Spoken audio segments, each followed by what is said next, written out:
Persona है, उसका जो ऑरा है वो भी बदल देती है। बिल्कुल नवीन जी, मैं आपसे भी जानना चाहती हूँ क्योंकि ये तो योग का ही पार्ट है, जैसा अभी मीनल हमें बता रही थी, तो ये कितना कारगर है और आपको लगता है कि ये तो एक वो वाली बात होगी कि बांटते चलो, खुशी है तो बांटते चलो। जी बिल्कुल, और हंसना जरूरी है, मुस्कुराना जरूरी है, क्योंकि अगर सामने से अगर आपके चेहरे पे मुस्कुराहट है तो आगे जो भी व्यक्ति है आपकी मुस्कुराहट को देखते वो स्वतः ही मुस्कुरा देगा।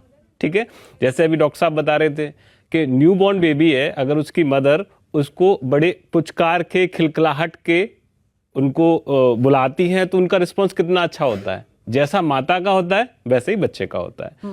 और हंसना उतना ही जरूरी है मेंटल इलनेस के लिए, फिजिकल इलनेस के लिए, क्योंकि अगर आपके जीवन में कोई भी ऐसे मूवमेंट है नहीं जहां पे आप अंदर से मुस्कुरा रहे, बाहर से तो है ही है। ठीक है, हम लोग पहले झूठी हंसी हंसते हैं, फिर असली हंसी तक पहुंचते हैं।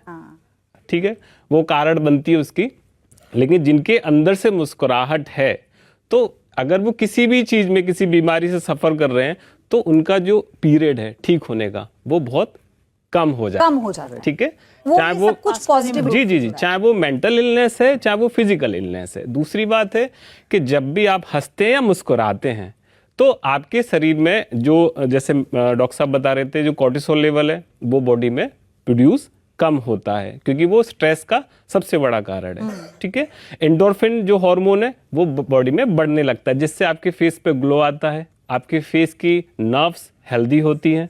ठीक है, आंखें चमकदार होती हैं, और अगर कोई भी व्यक्ति मुस्कुरा रहा है तो उसके चेहरे पे चमक तेज होगा, है ना, तो आपका मन करेगा उनसे बात करने का, अट्रैक्ट होंगे, है ना, तो खुशी फैलेगी चारों तरफ, आनंद आएगा, और उसी की खोज में हम सारे जीवन लगे रहते हैं। चलिए, तो इस चर्चा को हम आगे बढ़ाएं। एक बार फिर से क्यों ना वो खुशी और आनंद हो जाए स्टूडियो में हमारे साथ, क्योंकि यहाँ पर स्टूडेंट्स हैं और क्या चाहते हैं एक बार फिर से इसको एक्सपेरिमेंट करना। चलिए, तो मैं आज अभी एक